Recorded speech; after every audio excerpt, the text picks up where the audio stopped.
5% hardly समझ लो। Dialysis start होने से पहले तक अगर आपने रिकवरी शुरू कर दी तो रिकवर हो जाएगा। जैसे अभी की बात है, आज जुमना मैडम, सारा मैडम कहाँ है, क्यों नहीं ज्वाइन किया है? उनकी टीम से एक लेडी है, उनके फादर को हुआ था हार्ट का प्रॉब्लम अभी, तो उनको हम लोगों ने डिस्चार्ज करवाया। उनको तो डॉक्टर्स ने बोल दिया था कि तीनों आर्टरी ब्लॉक है, और अभी 4-5 दिन हुए हैं, है इज रिकवरिंग वेल। उनको इमीडिएटली और एडमिट कर दिया था। वो कहीं रहते हैं सूरत से कहीं दूर, फिर वहां से उनको बड़ौदा शिफ्ट किया, फिर बोला कि एंजियोग्राफी किया, बोला स्टेंट डालने पड़ेंगे, वो भी रिस्की है, बाईपास करा लो, बाईपास तक सजेस्ट कर दिया था। लेकिन फिर मैंने उनको बोला कि कुछ भी बहाना करके इसको डिस्चार्ज कराओ। फिर उसके बाद हमने ट्रीटमेंट स्टार्ट किया है, नाउ ही इज रिकवरिंग। तो ये सब चीजों में हम रिकवर कर सकते हैं। समस्या आती है कहां पे? किडनी वाले मैटर में। तो किडनी वाले मैटर में आपको शुरुआत से ही सावधान हो जाना चाहिए। किडनी में रिकवरी बड़ी मुश्किल है, तो उसके लिए लक्षणों पे ध्यान देना बहुत जरूरी है। तो आज मैं बताऊंगा, तो आप लोगों को मैच करते रहना है कि कहीं मेरे साथ तो ऐसे नहीं हो रहा, कहीं मेरी फैमिली में तो किसी के साथ ऐसे नहीं हो रहा। उसके हिसाब से आपको समझ में आएगा।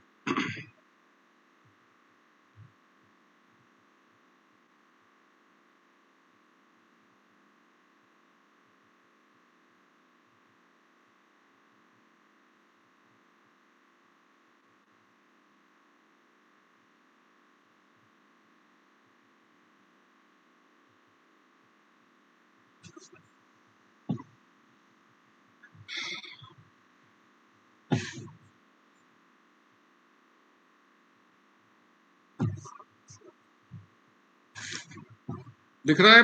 स्क्रीन दिख रहा है? कोमल मैम, स्क्रीन दिख रहा है? अनम्यूट मत करो। हाँ,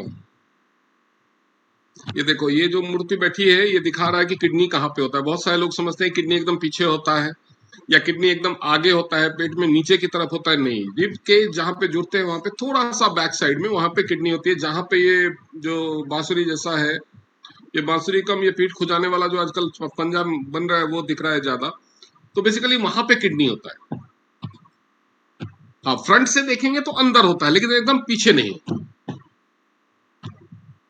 जब आपको पता चल जाए कि जो क्रॉनिक किडनी डिजीज होते हैं उसके क्या क्या सिम्टम्स होते हैं, तो आप ट्रीटमेंट स्टार्ट करके बेस्ट फील कर सकते हो। लेकिन एक बार किडनी फेलियर के मतलब काम करना बंद कर दिया, फिर उसको वापस लौटाना बड़ा मुश्किल था।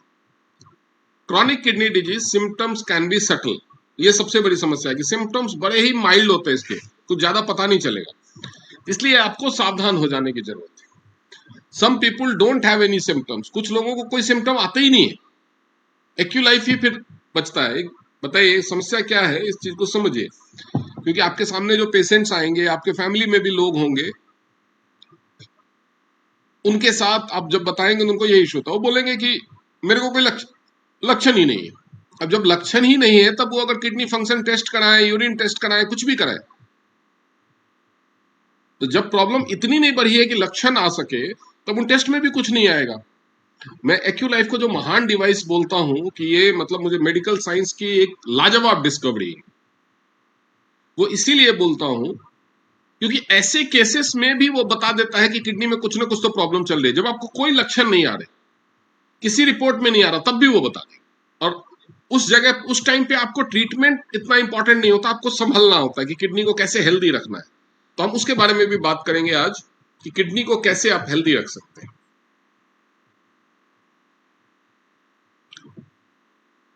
ठीक है, तो कई बार लोगों को सिम्टम्स ही नहीं होते और लोगों को लगता है कि नहीं है सिम्टम्स। फिर अगर आपको 15 सिम्टम्स मैं यहाँ पे बताऊंगा, जिसमें से अगर आपको एक या उससे ज्यादा सिम्टम्स हो, तो आपको एक्यूलाइफ से चेक कर लेना चाहिए और केएफटी ब्लड टेस्ट, मतलब केएफटी और यूरिन टेस्ट करा लेना चाहिए। Many of the symptoms on this list can be caused by other health problems. इनमें से बहुत सारे सिम्टम्स जो है दूसरे हेल्थ प्रॉब्लम्स की वजह, उसमें कंफ्यूजन कैसे नहीं होगी वो जानने के लिए सबसे अच्छा, मान लो कि कुछ सिम्टम्स हैं जो लिवर की वजह से भी आ सकते हैं और किडनी की वजह से भी आ सकते हैं, या दोनों की प्रॉब्लम हो तब भी आ सकते हैं। मोस्टली लिवर की प्रॉब्लम के बाद किडनी की प्रॉब्लम हो जाती है।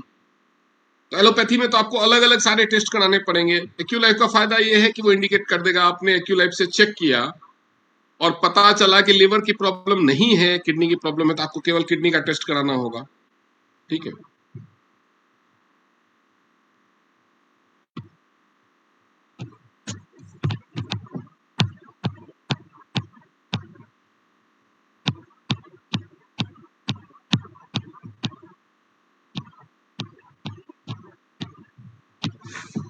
जस्ट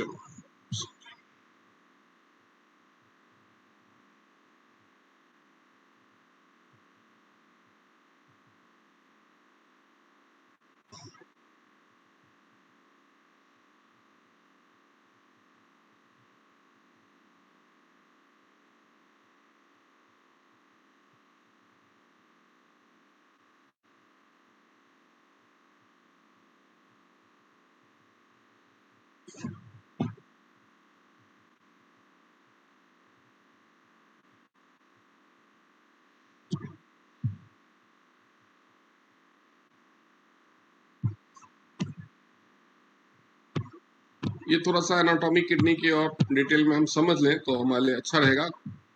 स्क्रीन विजिबल है कोमल मैम? स्क्रीन नहीं दिख रहा?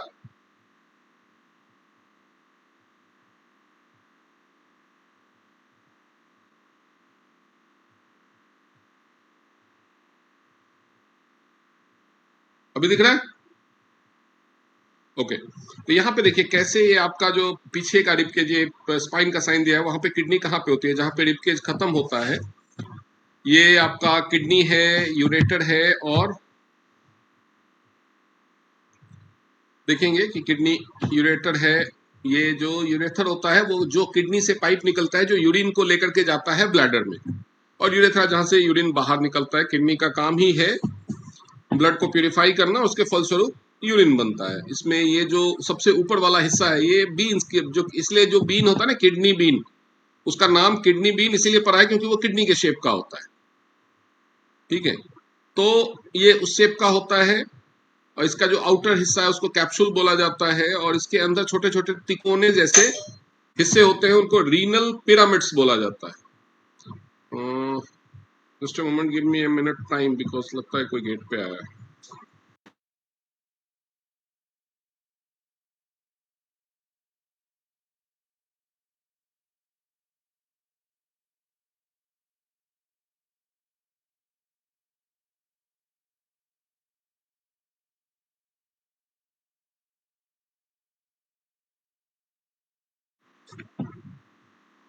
तो ये पिरामिड जैसे बने होते हैं, अगर आप देखेंगे इसको, मैं अगर बड़ा करके दिखाऊं तो ये पिरामिड जैसे अंदर बने होते हैं, जिनको पिरामिड्स कहा जाता है। क्रिएशन का प्रोसेस होता है वो होता है। उसके अलावा इसमें आप देखेंगे कि दो ब्लड की लाइन जा रही है, एक रीनल आर्टरी है, रीनल वेन है। जो रेड कलर में है आर्टरी है, यानी खून उसके अंदर जाता है, और प्योरीफाई होने के बाद जो वापस से हार्ट में जाना है वो खून निकलता है वेन के थ्रू, तो वो ब्लू कलर में इंडिकेट किया गया है। उसके बाद ये कैलिक्स है जहां पे वो सारी चीजें बसी रहती हैं, और जिसके अंदर ये पिरामिड सजे हुए रहते हैं उसको बोलते हैं रीनल कॉर्टेक्स। तो जब आप रिपोर्ट्स देखते होंगे तो उसमें आप देखते होंगे कि स्टोन कहाँ पे है या सिस्ट कहाँ पे है, तो कई बार लिखा रहेगा कि कॉर्टेक्स में है, रीनल कॉर्टेक्स में है, कई बार लिखा रहेगा कि रीनल पिरामिड में है। तो उसके हिसाब से आप समझ सकते हैं कि कैलिक्स में अगर स्टोन है तो कहाँ पे होगा। इससे आप अंदर इसको आप देख लीजिए, ध्यान में रखिए। तो जब किडनी का स्टोन या किडनी का सिस्ट की बात आती है, तो अगर ये कॉर्टेक्स में स्टोन होता है तो नॉर्मली वो पेनफुल नहीं होता। कैप्सूल के ऊपर अगर सिस्ट है तो उससे कोई नुकसान नहीं होगा। प्रॉब्लम कहाँ होती है, पेन, जब कैलिक्स में हो या रीनल जो पिरामिड्स है उसके अंदर स्टोन बन जाए। रीनल पिरामिड्स के अंदर जब स्टोन बनता है तो यूरिन रुकने लगता है। ठीक है,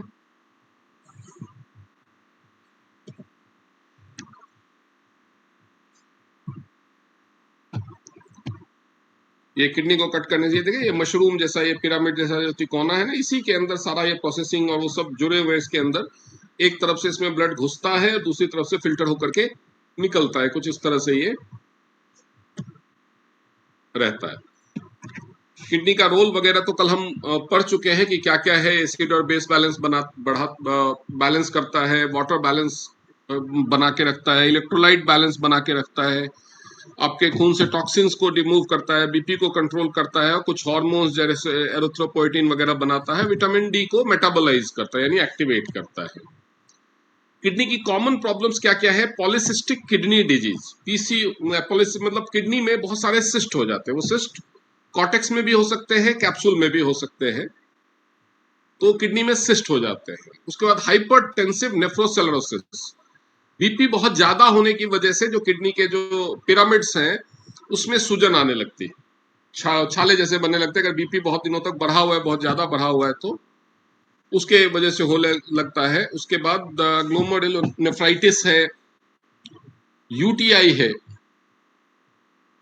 ठीक है, यूरिन के इन्फेक्शन की वजह से, क्योंकि यूरिन तो किडनी से जाता है, तो वो इन्फेक्शन अगर एक्सटर्नल हो या अंदर से जो यूरिन बन रहा है वो इन्फेक्टेड बन रहा है, तो दोनों के केस में किडनी में स्टोन्स बन जाते हैं, क्योंकि जो गंदगी आती है किडनी में फिल्टर होने के लिए, उसमें जो सॉलिड चीजें होती है वो जमने लगती है, जमते जमते हार्ड हो जाती है, तो उसको किडनी स्टोन्स कहते हैं। डायबिटिक नेफ्रोपैथी होता है, जो डायबिटीज वाले लोगों को होता है, जिनको डायबिटीज की प्रॉब्लम होती है।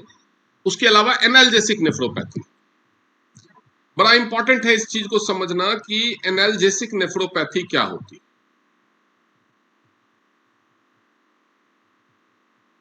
एनाल्जेसिक नेफ्रोपैथी कोई बता पाएगा? और किन लोगों को होती है एनाल्जेसिक नेफ्रोपैथी? डायबिटिक नेफ्रोपैथी और एनाल्जेसिक नेफ्रोपैथी, ये दोनों टर्म हैं। तो डायबिटिक नेफ्रोपैथी में तो डायबिटीज आप जानते हैं, तो आप समझ जाएंगे। कोई पेशेंट आता है, वो आपको बोलता है कि मेरे को एनाल्जेसिक नेफ्रोपैथी है, तो आपको क्या समझना है या किस केस में आपको चेक करना है? क्योंकि डायबिटीज के केस में हम किडनी चेक करेंगे कि डायबिटीज, भाई इसको 5 साल से शुगर है, 10 साल से शुगर है, तो इसको डायबिटिक नेफ्रोपैथी हो सकती है। लेकिन किस केस में हम चेक करेंगे कि इसको एनाल्जेसिक नेफ्रोपैथी हो सकती है?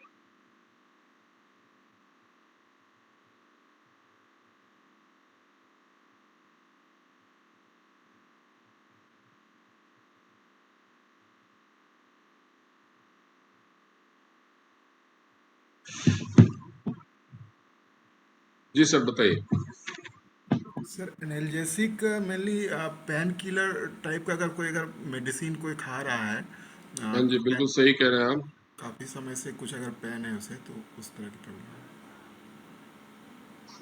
जी, बिल्कुल सही कहा आपने। जब भी कोई बंदा बहुत लंबे समय तक पेन किलर्स, एनाल्जेसिक खाता है, पेन किलर एनाल्जेसिक खासतौर पे उसमें क्या क्या, जैसे एनेसाइड्स होते हैं, या ब्रूफेन है, एस्पिरिन हो गया, ठीक है, या ब्लड थिनर्स लेते हैं, इकोस्प्रिन लेते हैं ना हार्ट का पेशेंट, तो ऐसे जैसे एसिटामिनोफेन होता है, इस तरह के कई सारे पेन किलर होते हैं अलग अलग चीजों के लिए। तो जो लोग बहुत समय से पेन किलर खाते हैं, जिनको बहुत समय से वो इश्यू है, उन लोगों को किडनी डैमेज होने लगता है उस चीज की वजह से। अब बहुत ज्यादा पेन किलर कौन खाता है? बताइए बताइए। ये इंटरेक्टिव सेशन रखेंगे ना, आप बातचीत करते रहेंगे, कैमरा ऑन करके रखेंगे, मुझे लगेगा कि आप मेरे साथ हैं, तो आपके लिए भी फायदा होगा, मुझे भी पढ़ाने में मजा आएगा।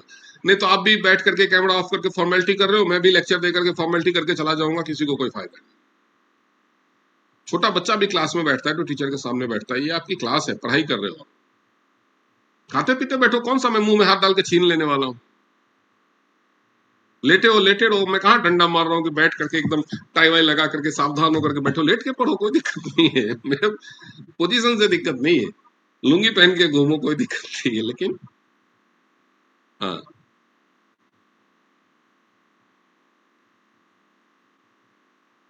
जिन लोगों को गठिया वगैरह की प्रॉब्लम होती है, वो बहुत लंबे समय तक दर्द की दवाइयां खाते रहते हैं। तो आपके पास जब कोई पेशेंट आता है ऐसा, अगर एक ने बता दिया कि मेरे को एनाल्जेसिक नेफ्रोपैथी है, तो ठीक है।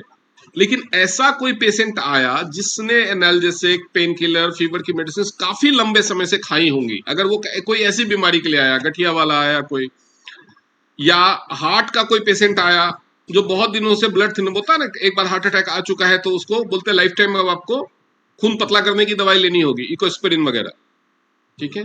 उसके बाद जिन लोगों को अक्सर चेस्ट पेन वगैरह हो जाता है, कमर दर्द की प्रॉब्लम है, बहुत टाइम से पेन किलर खा रहे हैं, बहुत रीजन से लोग बहुत लंबे समय से पेन किलर वगैरह खा रहे होते हैं, तो ऐसे लोगों का किडनी डैमेज होने लगता है। तो ऐसे पेशेंट जब भी आपके पास आते हैं उनका किडनी जरूर चेक करें, वो कहलाता है एनाल्जेसिक नेफ्रोपैथी। तो आपके घर में भी अगर कोई है ऐसा जो बहुत समय से खा रहा हो तो उनका भी आप चेक कर लीजिए। तो कुल मिलाकर के क्या हो गया कि ये सारी बीमारियां किडनी में होती हैं जनरली, इसके अलावा भी बीमारियां लेकिन वो बहुत रेयर होती हैं। छोटे बच्चों में भी किडनी की बीमारियां हो सकती हैं, जैसे नेफ्रोटिक सिंड्रोम है, सिस्टिक या हेरिडेटरी या कंजेंटल, किडनी डेवलप नहीं हुआ, किडनी फंक्शन नहीं कर रहा, पैदाइशी किडनी में सिस्ट है। उसके बाद जो ग्लोमेरुलनेफ्राइटिस है, वेस्कुलाइटिस है, किडनी जो में जो डायलेशन ब्लड का काम होता है वो प्रॉपरली नहीं होना, और अक्वायर्ड डिजीजेज पेरेंट्स में है वही वहीं से ट्रांसफर हो गया। तो किडनी में जब प्रॉब्लम्स होती हैं तो क्या क्या होता है, स्टेजेस क्या होता है, जैसे एक्यूट रीनल फेलियर, मतलब किडनी ने काम करना बंद कर दिया, तो उस समय उसको डायलिसिस पे जाना पड़ता है। क्रॉनिक किडनी डिजीज, ठीक नहीं किया गया टाइम से, तो उसको भी फिर डायलिसिस पे जाना पड़ता है, जिसमें धीरे इसमें क्या, क्रॉनिक किडनी डिजीज में धीरे धीरे धीरे धीरे किडनी का फंक्शन घटता जाता है, ठीक है। और उसकी पहचान क्या है कि यूरिया, क्रिएटिनाइन ये सब बढ़ने लगेगा। उसके बाद है हेमेटूरिया। हेमेटूरिया में क्या होता है कि किडनी में ब्लड आने लगेगा, वो जो ब्लड वेसल्स और जो आपको वो दिखाया था ना अंदर पिरामिड्स, उसमें डैमेज होता है, उसके केस में होता है। और एक यूटीआई के केस में भी हेमेटूरिया होगा, यूटीआई में इन्फेक्शन हो जाता है, वो कॉर्टेक्स में इन्फेक्शन हो, कहीं पे भी इन्फेक्शन हो, उससे भी ब्लड आने लगता है। बहुत सारे लोगों को जब यूटीआई होता है, महिलाओं को खासतौर पे, तो उनको यूरिन में ब्लड आने लगता है।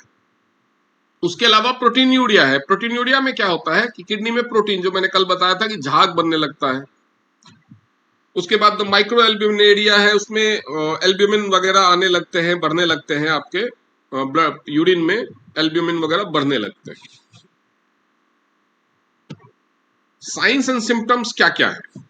ड्राउजीनेस एंड फटीग, आपको थकान महसूस होगी, ठीक है। थकान क्यों महसूस होगी इसको समझिए, आपको लॉजिक से समझाएंगे तो आपको समझ में आएगा कि हाँ ये क्यों होता है, कि ड्राउजीनेस एंड फटीग क्यों होगा। क्यों? क्योंकि किडनी में प्रॉब्लम है तो ब्लड फिल्टर नहीं हो रहा, ब्लड, नए रेड ब्लड सेल नहीं बन रहे, तो ब्रेन को प्रॉपर ऑक्सीजन नहीं मिलता, इसकी वजह से आपको थकान रही, क्योंकि रेड ब्लड सेल कम बनने लगते हैं। उसके बाद twitching and cramping in muscles, क्यों? क्योंकि विटामिन डी एक्टिवेट नहीं हो रहा, मसल्स के रेसे वीक होने लगते हैं, तो उसमें फड़फड़ाहट कहीं भी आपको महसूस होता है कि कभी बॉडी में कहीं पे मसल में अचानक से फड़कन शुरू हो गई, किसी बॉडी के किसी भी हिस्से में, और फिर वो अपने आप ठीक भी हो जाती है, उसमें कोई दर्द नहीं होता, कुछ नहीं होता, तो हम ध्यान नहीं देते। बाहों में, गाल में, नेक में, बैक में, थाइज में, कहीं भी शुरू हो सकती है फड़कन मसल में। उसके बाद पेशाब में खून आना, वो किडनी में डैमेज या यूटीआई को इंडिकेट करता है। Failure to control high blood pressure, जिन लोगों को दवा खाने से ब्लड प्रेशर कंट्रोल नहीं होता, आप हेड केयर अपरेटस कर रहे हैं लेकिन ब्लड प्रेशर कंट्रोल नहीं हो रहा, होता है ना कि हेड केयर करते हैं तो तुरंत ब्लड प्रेशर लो हो जाता है, लेकिन कुछ लोगों में नहीं होता। एक्यूलाइफ से भी बहुत कम रिजल्ट आता है, ऐसे केसेस में आप उनका किडनी चेक करो, किडनी का प्रॉब्लम होगा। उसके बाद यूरिन में झाग बनना, प्रोटीन यूरिया जो बताया, पेशाब में अगर झाग आता है। Chest pain and shortness of breath, क्यों? क्योंकि फिल्टर होकर के अगर ब्लड टाइम से नहीं आ रहा, रेड ब्लड सेल कम हो रहे हैं, तो ऑक्सीजन कम कैरी हो रहा है, इससे आपको सांस फूलेगी। अब ये सांस फूलने की समस्या लंग्स के प्रॉब्लम की वजह से भी हो सकती है, हार्ट की प्रॉब्लम की वजह से हो सकती है, और किडनी के प्रॉब्लम की वजह से भी हो सकती है कि नहीं हो सकती है? सांस फूलने की समस्या लंग्स की प्रॉब्लम की वजह से भी हो सकती है, हार्ट के प्रॉब्लम की वजह से भी हो सकती है, किडनी की प्रॉब्लम की वजह से भी हो सकती है, मोटापे की वजह से भी हो सकती है, और फैटी लिवर की वजह से भी हो सकती है। इस चीज को समझिए। अगर लंग्स की प्रॉब्लम है तो पूरा ऑक्सीजन वो नहीं खींच पा रहा है जितना उसको खींचना चाहिए, या कार्बन डाइऑक्साइड नहीं निकाल पा रहा है, उसकी वजह से होगी। हार्ट की प्रॉब्लम है तो वो उतना ऑक्सीजन नहीं पंप कर पा रहा है ब्लड के साथ बॉडी में जितना उसको करना चाहिए, इसलिए आपको जल्दी जल्दी सांस लेना पड़ेगा। फैट की प्रॉब्लम है तो चेस्ट के ऊपर ज्यादा फैट अगर जमा है तो हाइपोवेंटिलेशन, ओबेसिटी हाइपोवेंटिलेशन उसको कहते हैं। तो उसकी वजह से आपको सांस फूलेगी। अगर आपका फैटी लिवर है, लिवर का साइज बढ़ गया, तो लंग्स जहां पे एक्सपैंड करते हैं उस जगह को लिवर कब्जा कर लेता है, तो उसकी वजह से आपकी सांस फूलेगी। किडनी में प्रॉब्लम अगर है तो क्या होगा? रेड ब्लड सेल कम बनेंगे, लंग्स प्रॉपर ऑक्सीजन ला रहे हैं, हार्ट भी ब्लड प्रॉपर पंप कर रहा है, लेकिन रेड ब्लड सेल कम है तो कम ऑक्सीजन जा रहा है, तो इसलिए सांस फूलेगी। तो सांस फूलने के लिए कई रीजन हो सकते हैं। अब कोई डॉक्टर के पास गया कि मेरी सांस फूलती है, तो डॉक्टर को उसको कितने टेस्ट कराने पड़ेंगे? LFT, KFT, urine test, chest का एक्सरे, ईसीजी, सारे टेस्ट करा देगा वो। कराएगा कि नहीं कराएगा? अब पेशेंट क्या सोचेगा कि डॉक्टर पागल बना रहा है, इतने सारे टेस्ट लिख दिया। पेशेंट को तो यही लगेगा। अब डॉक्टर की मजबूरी है, वो कैसे पता करे कि इसमें से क्या प्रॉब्लम है इसको? या तो फिर वो अंदाजे से दवा दे और दूसरे सिम्टम्स और हिस्ट्री के आधार पे। लेकिन एक्यूलाइफ होने से क्या फायदा है? आप लंग्स को चेक कर लो, सांस किसी की फूल लिए लंग्स चेक कर लो, हार्ट चेक कर लो, लिवर चेक कर लो, किडनी चेक कर लो। मोटापा तो खैर दिखने से ही दिखेगा, आपको एग्जैक्टली पता चल जाएगा कि कहां पे प्रॉब्लम है, और आप उसका ट्रीटमेंट स्टार्ट कर सकते हो, तो रिलीफ जल्दी किक इन होगा, जल्दी मिलेगा। समझ में आ रही है बात कि एक्यूलाइफ होने से कितना फायदा है? और जब डॉक्टर्स को आपको समझाना है तो इस तरह के एग्जांपल्स आप दे सकते हैं कि सर मान लो आपके पास कोई पेशेंट आता है, इसको सांस फूलने की समस्या है, वो सांस लंग्स की वजह से भी फूलेगा, हार्ट में प्रॉब्लम है तो भी फूलेगा, ओबेसिटी है, हाइपोवेंटिलेशन है तो भी फूलेगा, लिवर का साइज बढ़ गया है तो भी फूल सकता है, और किडनी की। तो आपको ये जो मशीन है ये तुरंत बता देगी कि इसके कहां पे प्रॉब्लम है। तो ये सब चीजें जब आप किसी डॉक्टर के पास जाए, लोग मेरे को फोन करते हैं, सर डॉक्टर को बताना है, क्या बताएं? तो हम यहाँ पे वो सिखाते हैं, वही बताना है, क्या बताना है, अलग से उसको थोड़ी अकबर बिरबल की कहानी सुनानी है। उसको लॉजिक देना है कि उसके लिए ये मशीन क्यों बेहतर है, कैसे उसके काम को ये आसान कर देगा। कोई भी मशीन का काम सिर्फ एक होता है, आपके काम को आसान करना। कोई भी मशीन आप खरीदते हैं तभी जब कहीं ना कहीं आपके काम को वो आसान करता है। वॉशिंग मशीन आपने खरीदा, घर में सजाने के लिए खरीदा है क्या? कि सारे रिश्तेदार आएंगे तुमको दिखाएंगे, देखो मेरे पास भी वॉशिंग मशीन है? नहीं करते ना, काम आसान करता है। माइक्रोवेव खरीदते हैं, गैस खरीदते हैं, गाड़ी खरीदते हैं, कुछ भी मशीनों का इस्तेमाल ये काम आसान करना। तो एक डॉक्टर को ये काम कैसे आसान करेगा? पेशेंट को तो चलो इलाज करेगा, पेशेंट उस वजह से खरीदेगा, लेकिन एक नया बंदा करियर चाहता है और थेरेपी सेंटर खोल रहा है, वो उस वजह से खरीदेगा। लेकिन एक डॉक्टर जो ऑलरेडी करियर चला रहा है, जो जिसके पास ऑलरेडी दूसरे वेज एंड मीन्स है, वो इस मशीन को क्यों खरीदेगा? तो ये उसका काम कैसे आसान करेगा? बात आई समझ में? तो जितने भी डॉक्टर्स हैं, चाहे वो होम्योपैथी के हो, चाहे वो एलोपैथी के हो, चाहे वो आयुर्वेद के हो, चाहे वो ऐसे आरएमपी टाइप हो, ये समस्या तो सबके सामने आती है ना। ये डिसाइड करना कि भैया कहां प्रॉब्लम है इसको, उसके लिए उसको तरह तरह के टेस्ट कराने पड़ते हैं, या अंदाजे से हिस्ट्री के बेस पे, सिम्टम्स के बेस पे दवाइयां देनी होती है। लेकिन इससे चेक करके वो एग्जैक्ट क्या क्या टेस्ट कराऊं इसके, और क्या क्या लाइन ऑफ ट्रीटमेंट होना चाहिए, वो डिसाइड कर सकता है। कितनी आसानी हो जाएगी उसको। तो ये चीज आपको उसको बताना है, तभी किसी भी डॉक्टर के पास जाने में डर नहीं लगना चाहिए। ठीक है?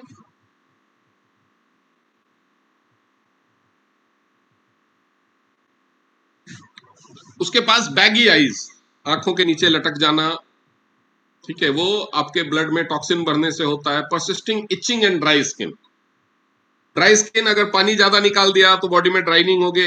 इचिंग अगर आपके खून में गंदगी ठीक से साफ नहीं हो रही है, पानी आप कम पी रहे हैं, तो ये दोनों प्रॉब्लम होगी, क्योंकि आपके खून में से टॉक्सिन किडनी ठीक से नहीं निकाल पा रहा है।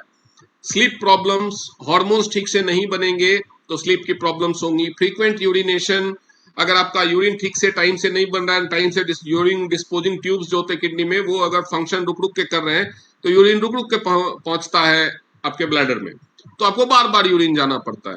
Nausea, vomiting and poor appetite, आपके खून में जब वेस्ट बिल्डअप होता है, जब वेस्ट सही से नहीं निकाल पाता, खून गंदा होने लगता है, खून में गंदगी बढ़ने लगती है, तो आपके मुंह से बदबू भी आएगी, सड़ी हुई मछली जैसी, या अमोनिया की बदबू, जैसे नाले से बदबू आती है ना, वैसी बदबू आने लगती है मुंह से। और उस बिल्डअप की वजह से बहुत सारे लोगों को मुंह की प्रॉब्लम होती है, दांत मुंह से बदबू आती है, और डेंटिस्ट के पास पहुंच जाते हैं कि कहीं पायरिया तो नहीं हो गया, पहुंचते हैं ना, लेकिन प्रॉब्लम कहां होती है? किडनी में।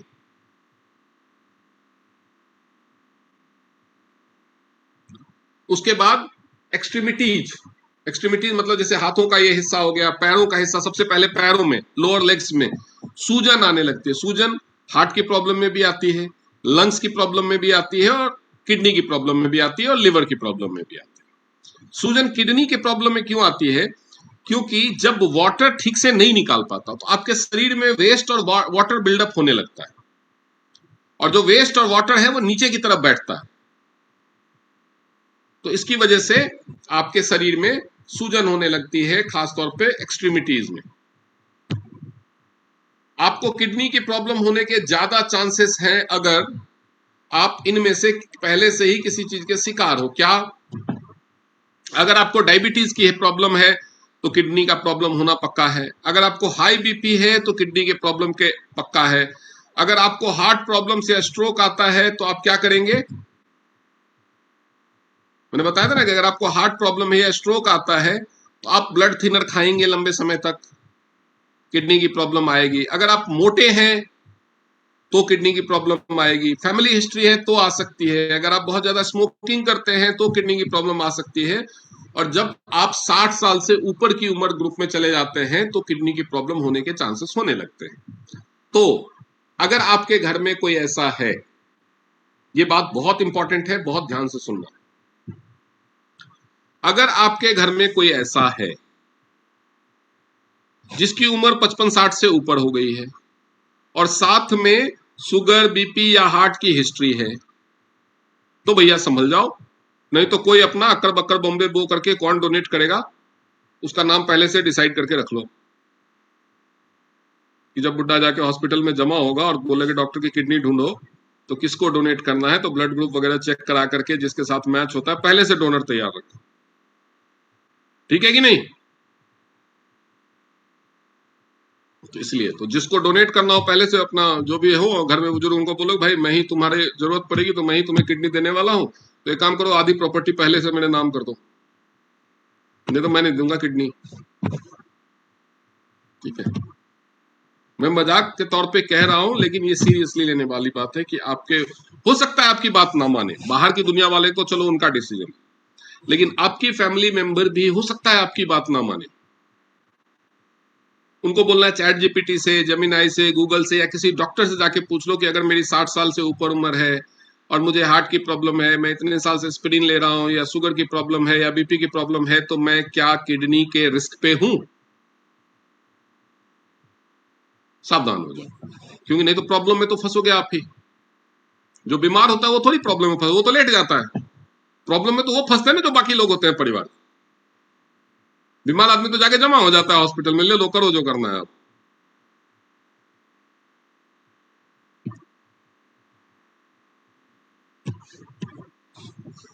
अब किडनी का स्टोन का क्या क्या रिस्क फैक्टर है, क्योंकि ये बहुत ही कॉमन होने वाला है, इसलिए अलग से इसको रखा है कि अगर आप ज्यादा पानी नहीं पीते, सफिशिएंट, कम से कम 2.5 से 3 लीटर फ्लूइड, पानी का मतलब खाली पानी नहीं, आप जूस पी रहे हो, चाय कॉफी पी रहे हो, सब कुछ काउंट करके 2.5 से 3 लीटर तो मिनिमम होना चाहिए। ठीक है, इतना फ्लूइड अगर आप इंजेस्ट नहीं, अगर आप वर्कआउट करते हो, स्वेटिंग ज्यादा होती है, यूरिन ज्यादा हो, तो थोड़ा बढ़ा भी सकते हैं। इतना 2.5 से 3 लीटर अगर आप फ्लूइड इंजेस्ट नहीं करते हो बॉडी में, तो उस केस में आपको स्टोन बनने के, क्योंकि गंदगी छन के निकलती नहीं है किडनी से, ज्यादा चांसेस रहते हैं। अगर आप कैल्शियम सप्लीमेंट, मार्केट में मिलने वाले सस्ते कैल्शियम कार्बोनेट वाले सप्लीमेंट्स ज्यादा लेते हैं, खास तौर पे जब आपकी किडनी का प्रॉब्लम है तब, क्योंकि वो एक्टिवेट नहीं कर रहा है, कैल्शियम ब्लड में मिल ही नहीं रहा है, वो किडनी में ही रह जा रहा है, तो उस केस में हाई एनिमल प्रोटीन डाइट, अगर आप बहुत ज्यादा नॉनवेज खाते हैं और आपको लिवर ठीक नहीं है, प्रोटीन ठीक से सिंथेसाइज नहीं हो रहा है एनिमल प्रोटीन, तो आप किडनी में स्टोन होने के चांसेस ज्यादा हैं। हाई सोडियम डाइट, अगर आपके खाने में, कुछ लोगों की आदत होती है ना, खाना खाते समय नमक अलग से ले लेंगे, मिर्ची ले लेंगे, या सलाद ले लेंगे, उस पर नमक छिड़क लेंगे, तो बहुत सारा नमक खाते हैं। तो उस केस में भी आपको किडनी में स्टोन होने के चांसेस ज्यादा हैं। हाई स्पिनच डाइट, पालक बहुत ज्यादा खाने से होता है। लो फाइटेड डाइट, जिसमें अगर आपको लाइक इस तरह की जो व्हीट, राइस, बार्ली, बीन्स, इस तरह के ग्रुप के जो चीजें होती है वो अगर आपके खाने में बहुत कम है तो भी आपको किडनी में स्टोन होने के चांसेस ज्यादा रहते हैं। उसके अलावा जिन लोगों को किडनी का फंक्शन डिमिनिश हो जाता है, जैसे मोटापा है, डायबिटीज है, गाउट की प्रॉब्लम है, जिनको मैंने बोला मेडिसिन ज्यादा लेते हैं, क्रॉन डिजीज है, गैस्ट्रिक या इंटेस्टिनल बाईपास सर्जरी हो रखी है, हाइपोथायराइडिज्म जिनको है, उन सबको भी ये चांसेस ज्यादा रहते हैं। लेकिन इसमें कम रहते हैं, ये मेन ये है। मेडिकल कंडीशन से भी होता है, लेकिन डाइट के वजह से भी किडनी में स्टोन का रिस्क रहता है। यूटीआई क्योंकि होता है, आप में बहुत सारी फीमेल है तो खासतौर पर ध्यान रखें कि यूटीआई ज्यादा मेल को भी होता है लेकिन ज्यादातर फीमेल को होता है। ठीक है, जो पाइलोनेफ्राइटिस प्रेग्नेंट वुमेन में एक खास तरह का वायरल या बैक्टीरियल इन्फेक्शन की वजह से हो सकता है। उसके बाद क्रॉनिक इन्फेक्शन, अगर कोई एक्सटर्नल या इंटरनल बाहर से अगर आप हाइजीन का ठीक से ध्यान नहीं रख रहे हैं तो उस केस में भी हो सकता है। और उसके अलावा इन्फ्लेमेटरी डिजीजेज हैं लड़कियों को, जो बाहर पहले एक्सटर्नल इन्फेक्शन से शुरू होता है, लाइक वल्वाइटिस या वल्वोवेजाइटिस, वेजाइना में कोई इन्फेक्शन हुआ, या फिजिकल रिलेशन बनाने से अगर पार्टनर ने, आपने हाइजीन का ध्यान रखा है लेकिन आपका पार्टनर हाइजीन का ध्यान नहीं रखता, तो उस केस में ये सब चीजें हो सकती है। कोई सेक्सुअली ट्रांसमिटेड डिजीज है, सिफिलिस है, गोनोरिया है, बहुत तरह की चीजें हैं जिनसे पहले तो एक्सटर्नल इन्फेक्शन होगा, वो इन्फेक्शन आपके यूरिन के साथ आपके ब्लैडर में पहुंचेगा, फिर ब्लैडर में डेवलप होकर के वो किडनी तक पहुंच जाएगा। उसके बाद टॉक्सिकोसिस है, ये जो टॉक्सिकोसिस 1 और 2 होता है, ये खास तरह के मेडिसिन टॉक्सिन्स की वजह से होता है। किडनी में ओवरडोज अगर उनका होता है तो इनहेरिटेड, तो ये जिन लोगों को ये इन्फेक्शन के लिए ज्यादा प्रोन होते हैं, मैंने कहा ना इनहेरिटेड कुछ नहीं होता, ये मेडिकल साइंस का बदमाशी है। एक तरह की फैमिली में एक तरह की फूड हैबिट्स, एक तरह की हाइजीन हैबिट्स होती हैं, उसकी वजह से ये होता है। जैसे अब किसी फैमिली में लोगों को नदी में जाके नहाने की आदत है, तो अगर दादी ने भी नहाया था, माँ ने भी, या बाथरूम में किस तरह का वो कंडक्ट रखते हैं, ये सब चीजें होती हैं। उसके अलावा metabolic disorders in parents and relatives, इस वजह से भी हो जाता है job hazard of mother during pregnancy. उसके बाद नेफ्रोपैथी रिस्क फैक्टर्स क्या क्या है समझ लीजिए। डीएम टाइप, मतलब अगर आपको टाइप 2 डायबिटीज है तो आपको ज्यादा चांस है, और डीएम टाइप 1 अगर है तो 20 साल के बाद ही होता है। ठीक है, डायबिटिक कंट्रोल अगर आपका पुअर है, मतलब HbA1c अगर आपका कंट्रोल में नहीं रहता, शुगर की दवाई ले रहे हैं फिर भी HbA1c पूरी लिमिट में नहीं है, तो आपको किडनी का प्रॉब्लम होगा। बीपी बढ़ा हुआ रहता है, ये सारी चीजें मैं बता चुका हूं। ठीक है,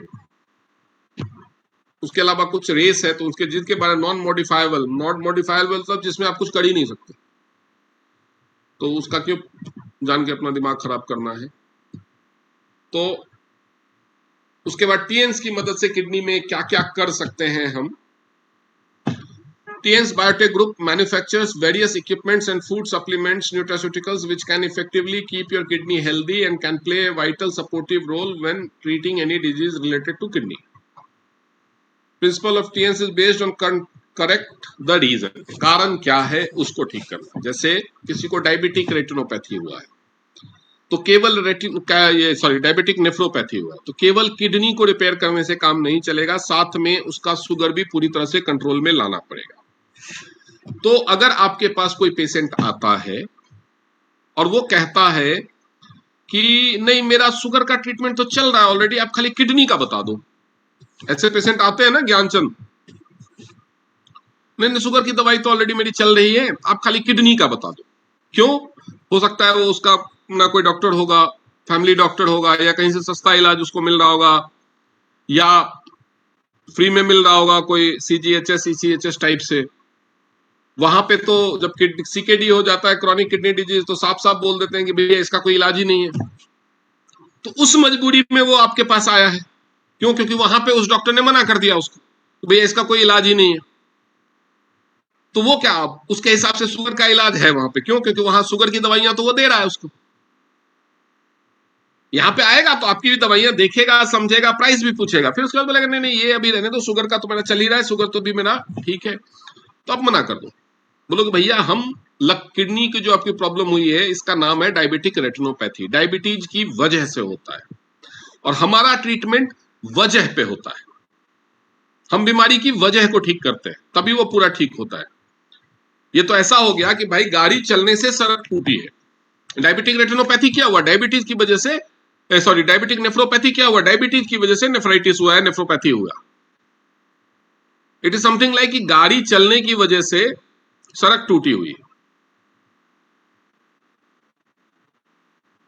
अब आपका बच्चा है, वो खेल कूद रहा हो, उसका पजामा फट जाए,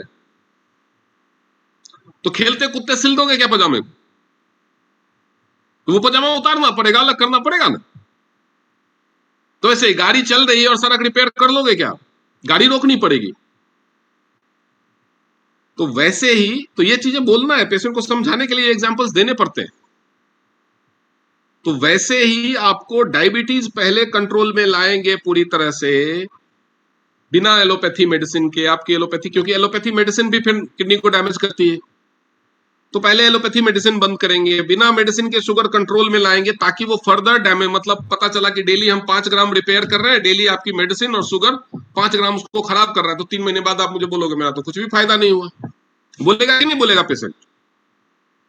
3 महीने में मान लो आपने 20% रिपेयर कर दिया, लेकिन डायबिटीज और मेडिसिन की वजह से 20% खराब भी हो गया, तो 3 महीने बाद जब वो टेस्ट कराएगा तो उसको रिजल्ट तो उतना ही आएगा, तो फिर वो तो आपको ब्लेम करेगा। तो इसीलिए ये चीज क्लियर रखना है कि भैया हम रूट कॉज का ट्रीटमेंट करते हैं, तो डायबिटीज का ट्रीटमेंट भी हम करेंगे। मंजूर है तो ठीक है, नहीं तो जाओ, जहां से डायबिटीज का करा रहे हो वहीं से किडनी का भी करा लो।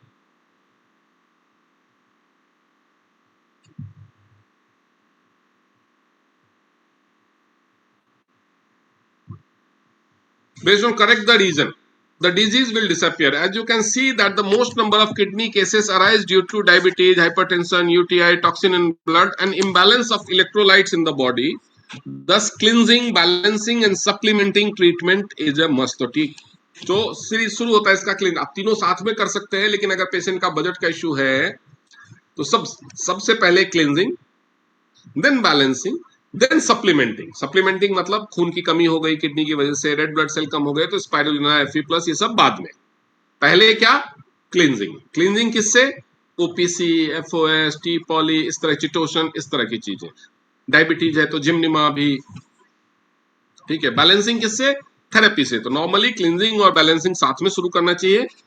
अगर बजट का इशू नहीं है तो सप्लीमेंटिंग भी साथ में शुरू करें, अगर बजट का इशू है तो सप्लीमेंटिंग आप बाद में कर सकते हैं।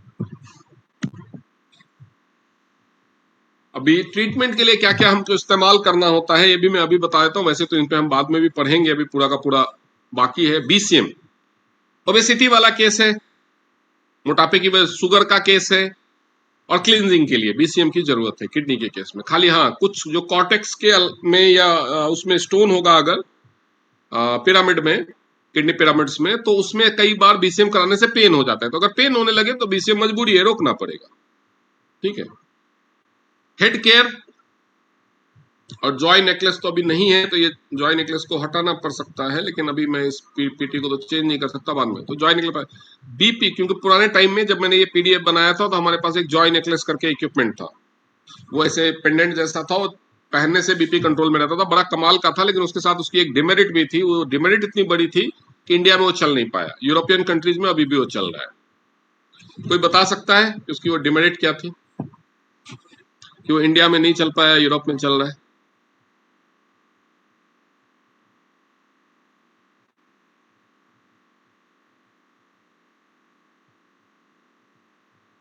बताओ भाई, कोई हाथ उठाओ, बताओ पुराने लोग।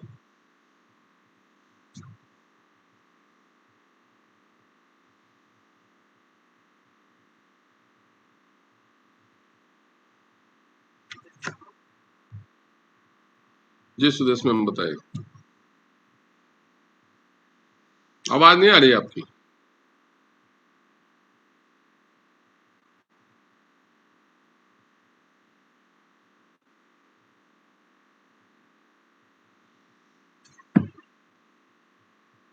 सुनीता शर्मा जी, आप बताओ, सबसे पुराने चावल आप ही हो।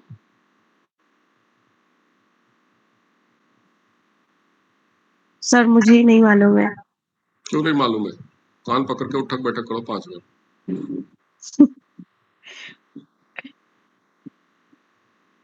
सॉरी मैंने सर। ज्वाइन, इसका मतलब है आप लोग यूट्यूब पे मेरी ट्रेनिंग नहीं देखते, क्योंकि मैंने जॉइन नेकलेस की ट्रेनिंग में इस चीज को बताया हुआ है। श्रुति मैम आप बताओ।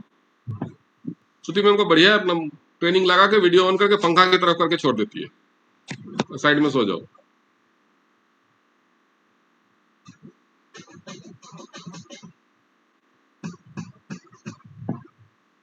श्रुति सांघवी देख ले हो तमाशा, लोग ट्रेनिंग अटेंड करके भाग जा रहे हैं। और कौन है पुराना? सारे पुराने वाले नहीं आ रहे आजकल, नए लोग ज्यादा हैं। बाकी किसी से पूछूंगा तो लोग बोलेंगे था ही नहीं उस टाइम में। जॉय नेकलेस एक पेंडेंट था, वो पेंडेंट उसमें पीछे दो इलेक्ट्रोड लगे, दो चिप लगे, दो मतलब मेटल के वो कनेक्टर लगे हुए थे, वो आपके चेस्ट में टच होते थे।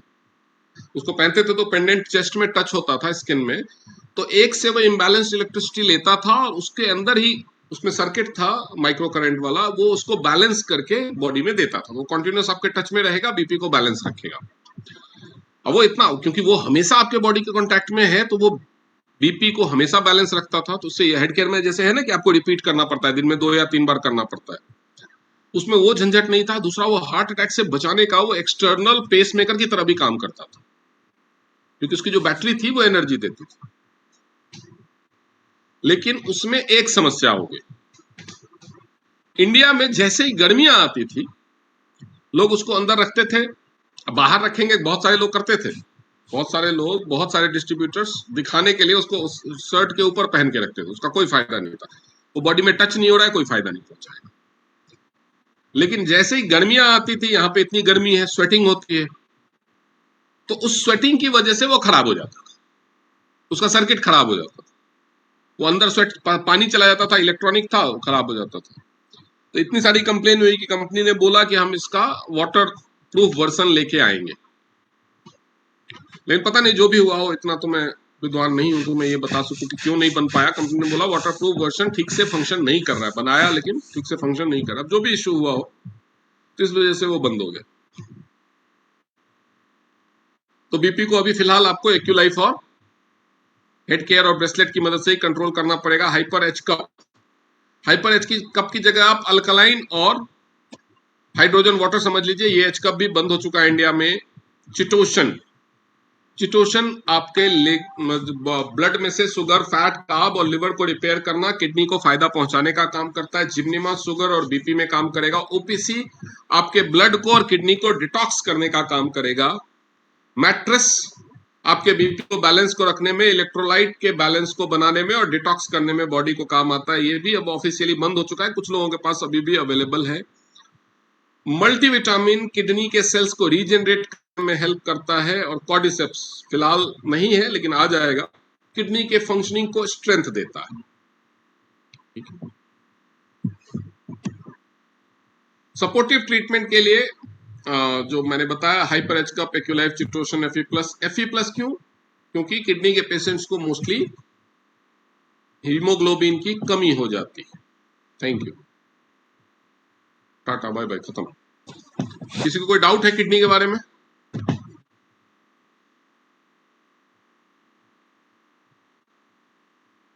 एक चीज जो इसमें ऑफिशियली नहीं इंक्लूड की गई है वो भी मैं बता दूं। इंडिया में मेल में लो लिबिडो और इरेक्टाइल डिसऑर्डर के 80% केसेस किडनी की प्रॉब्लम की वजह से होते हैं। क्यों? क्योंकि प्रेशर मेंटेन करके रखना, बहुत सारे लोगों में ये प्रॉब्लम होती है कि इरेक्शन ही नहीं होता। 2 तरह के इरेक्टाइल डिसफंक्शन होते हैं। एक होता है मेल को इरेक्शन ही नहीं होता, मन ही नहीं करता या इरेक्शन नहीं होता, मन करता है लेकिन इरेक्शन नहीं होता, वो ब्लड सर्कुलेशन की प्रॉब्लम है।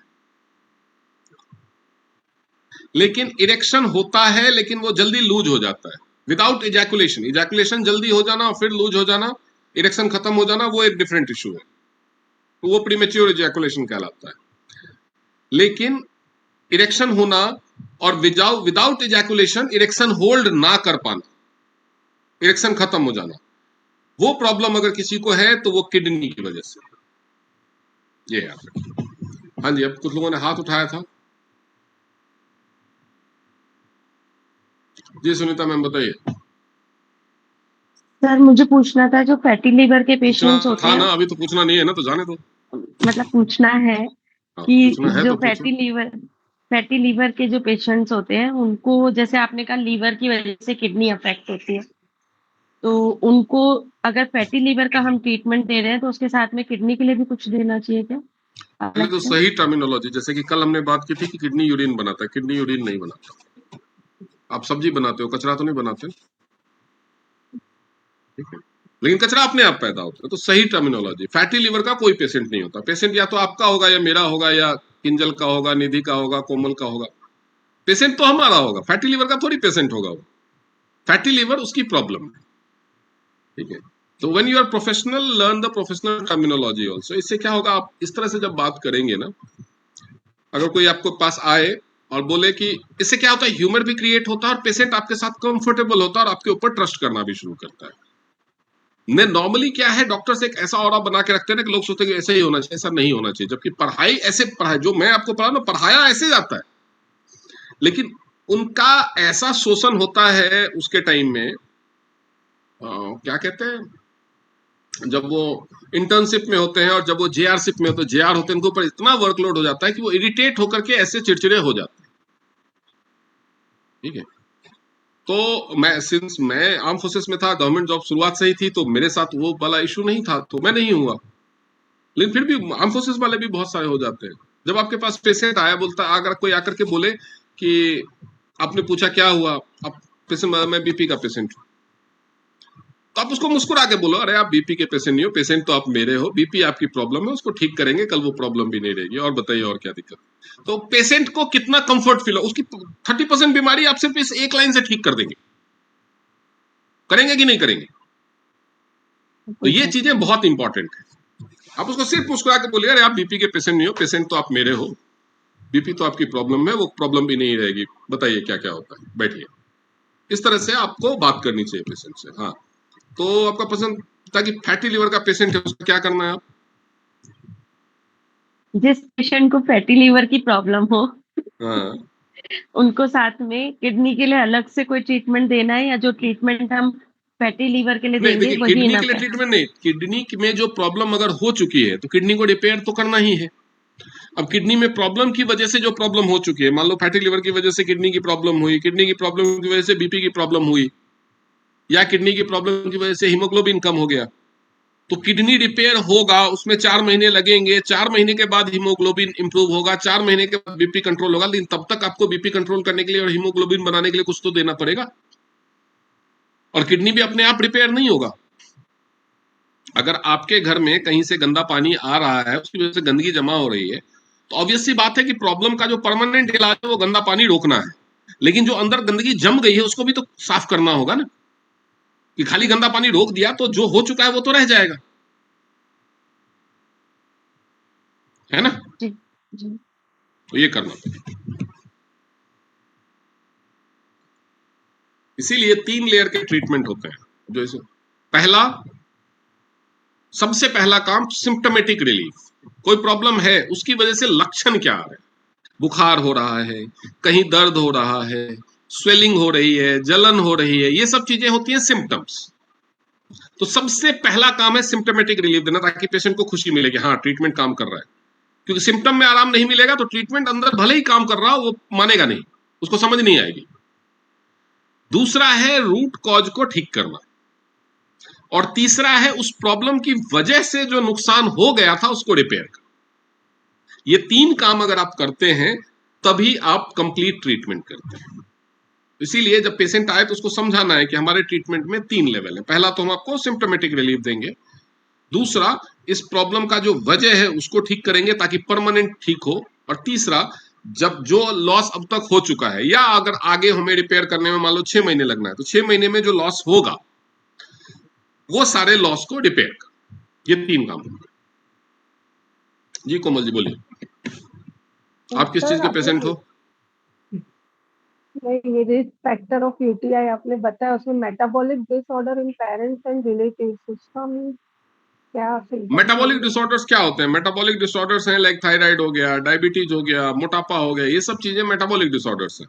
वो अगर पेरेंट्स में होती हैं तो कई बार कैरी ओवर होती है, और उसकी वजह से भी जो अगर आपको कोई भी मेटाबॉलिक डिसऑर्डर है लाइक शुगर है और उस समय आप प्रेग्नेंट है, तो उस समय वो बच्चे में ट्रांसफर होने के चांसेस रहते हैं कि वो आपका किडनी अगर अफेक्टेड है उसकी वजह से, तो बच्चे को ब्लड तो आपका ही जा रहा है ना।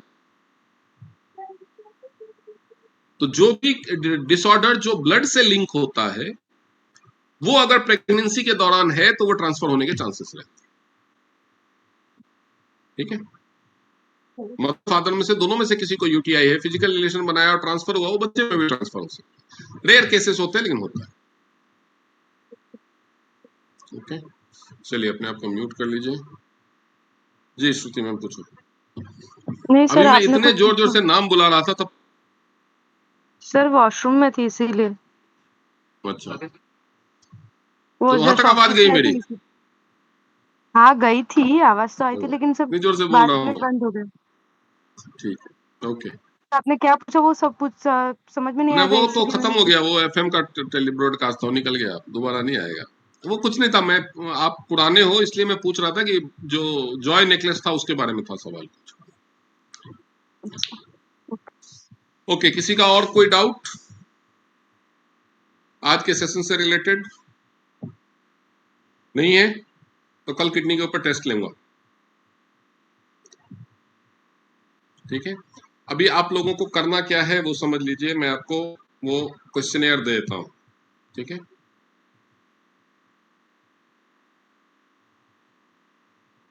ओके।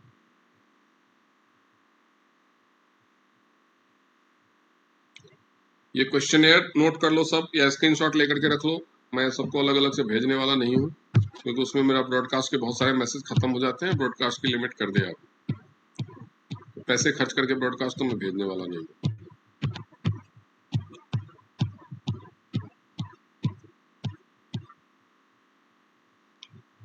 ये I feel tired all the time, rarely, often, always. ये आप स्क्रीनशॉट लेते चलो, इसको आप नोट कर लेना। इसमें से कितने में आपको ऑलवेज या ऑफन आता है? रेयरली आ रहा है मतलब नहीं के बराबर। रेयरली तो कोई भी टायर्ड फील कर सकता है। ठीक है, I feel cold even when others around me are warm, क्योंकि जिनको क्या हो गया नहीं दिख रहा, ओके, इसलिए इतने सारे लोगों ने हैंड उठा दिया। ठीक है, अभी दिखाते हैं।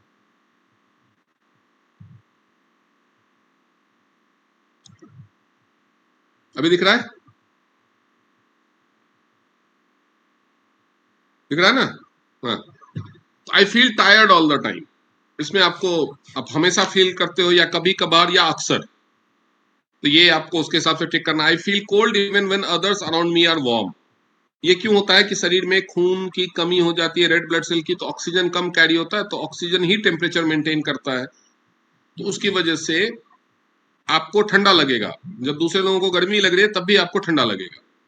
आई feel short of breath after very little effort, बहुत थोड़ी सी मेहनत करने के बाद अगर आप थक जाते हैं तो ये किडनी डिजीज का सिम्टम्स हो सकता है। आई फील फेंट, डिजी और वीक, ऐसा लगा चक्कर आ जाएगा, मूर्छा आ जाएगी, गिर जाऊंगा, कमजोर हूं, ताकत नहीं है, ये अगर होता है। उसके बाद आई कांट थिंक क्लियरली, अगर आप कंफ्यूज रहते हैं, कोई डिसीजन नहीं ले पाते हैं, तो आई फील वेरी इची, पूरी बॉडी में इचिंग होती रहती है जहां तक। माई हैंड्स और फीट आर स्वेलन, अगर हाथ और पैरों में स्वेलिंग आ रही है। माई फेस इज स्वेलन और पफी, अगर आपका चेहरा सूज रहा है, पफी, और आंखों के नीचे ऐसे थैले लटक रहे हैं। Foods taste like metal and I don't want to eat, अगर आपको खाना खाने में मेटेलिक टेस्ट आ रहा है, वो वेस्ट, जो ब्लड में वेस्ट डिपॉजिट होता है उसकी वजह से होता है, वेस्ट जो बढ़ने लगता है।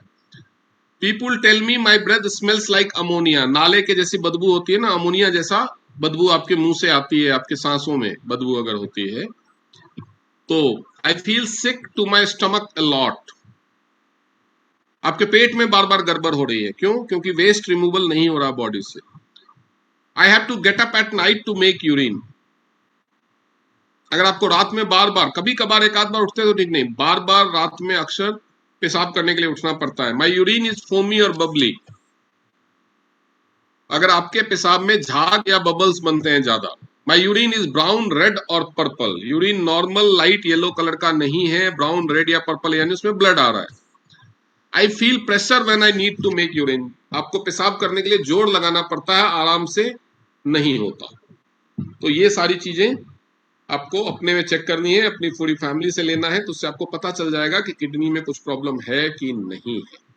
ये सिम्टोमेटिक है। वैसे तो हमारे पास एक्यूलाइफ है, उसे चेक कर सकते हैं। ठीक है, तो आप ये सारी चीजें चेक कर लेना और उसके बाद अपने फैमिली को पहले, खुद का पहले करो। ये क्वेश्चनर पूरा एक पेपर पे तैयार करो, उसकी 4-5 जेरोक्स करो और अपने परिवार में बांट दो पूरा। ठीक है, और कोई क्वेरी? तो चलिए आज का सेशन खत्म करते हैं, मिलते हैं कल।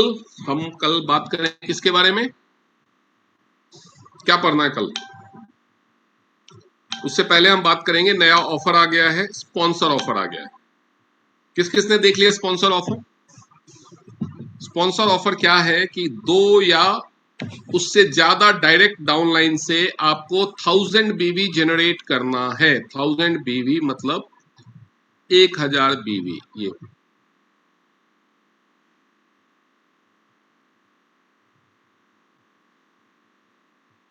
क्या क्या है इसके कंडीशन?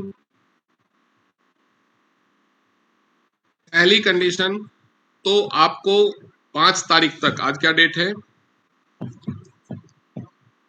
3 अप्रैल है। 5 अप्रैल तक आपको अपना पीपीवी कर लेना चाहिए। आपका लेवल सिल्वर या उससे ऊपर होना चाहिए, सिल्वर, गोल्ड या 4 स्टार एंड अबव होना चाहिए, और आपको अपना पीपीवी कर लेना है 5 तारीख तक।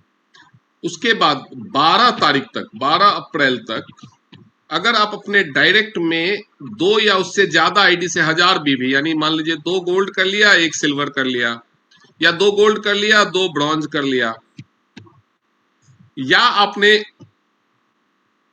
5 सिल्वर कर लिए, 10 गोल्ड कर, 10 ब्रॉन्ज कर लिए, किसी भी कॉम्बिनेशन में, इवन वो पैकेज सेल से हो या रिटेल सेल से हो, आपके डायरेक्ट स्पॉन्सरिंग में जितने लोग हैं वो सब मिला करके 1000 बीवी, 500 बीवी, ये 400 बीवी लगभग 50,000 का होता है, तो 1000 बीवी समझ लो 1,30,000 के आसपास का बिजनेस।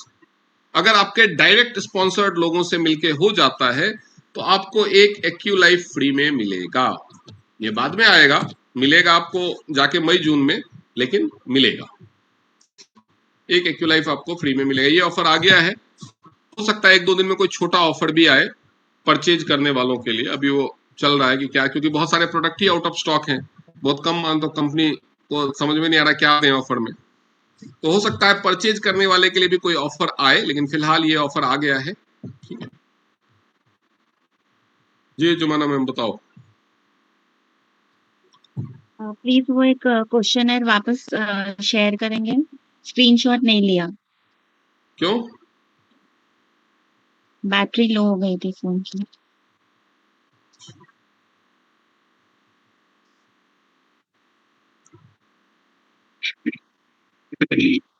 आपके पुणे में बहुत मस्त बारिश हो रही है, वीडियो डालते रहते हो।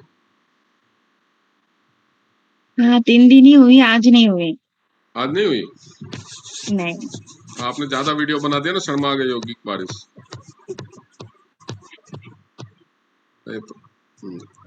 ये ले लीजिए स्क्रीनशॉट। विजिबल नहीं है। विजिबल नहीं है?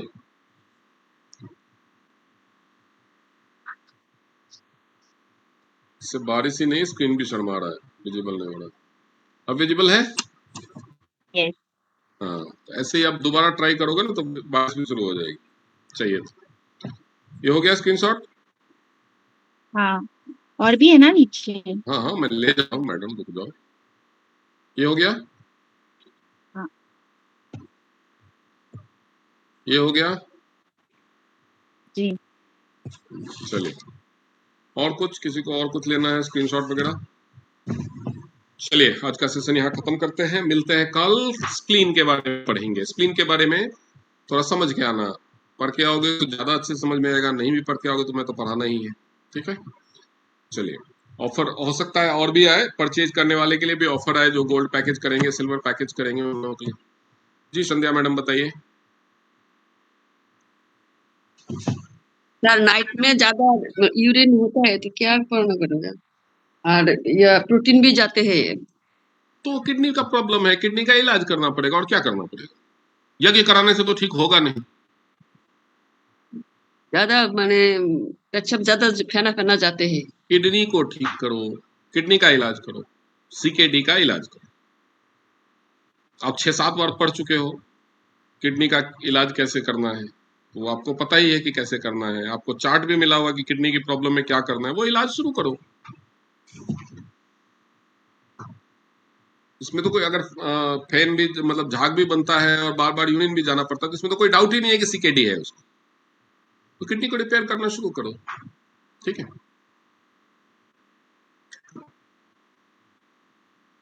आज भी मैंने बताया कि क्या क्या चीज के लिए क्या क्या यूज करना है, इलाज तो आज भी बताया। आता है तो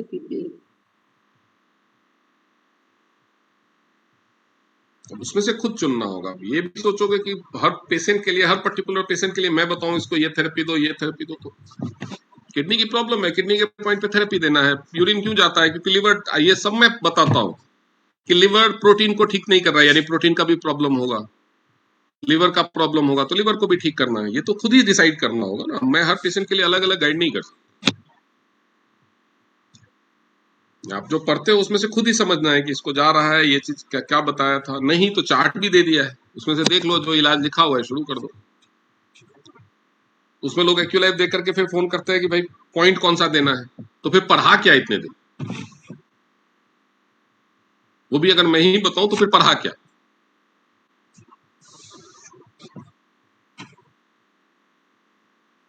चलिए आज का सेशन यहाँ खत्म करते हैं, और कल मिलेंगे, हम समझेंगे किसको, स्प्लीन को, ठीक है। परसों से एक्यूलाइफ का शुरू हो जाएगा। और संध्या मैम, अगर उसका आपको इलाज फिर भी नहीं समझ में आ रहा है तो वो मुझे व्हाट्सएप पे लिख देना। मैंने आपको कई बार बोला हुआ है और आप ही ये करते हो कि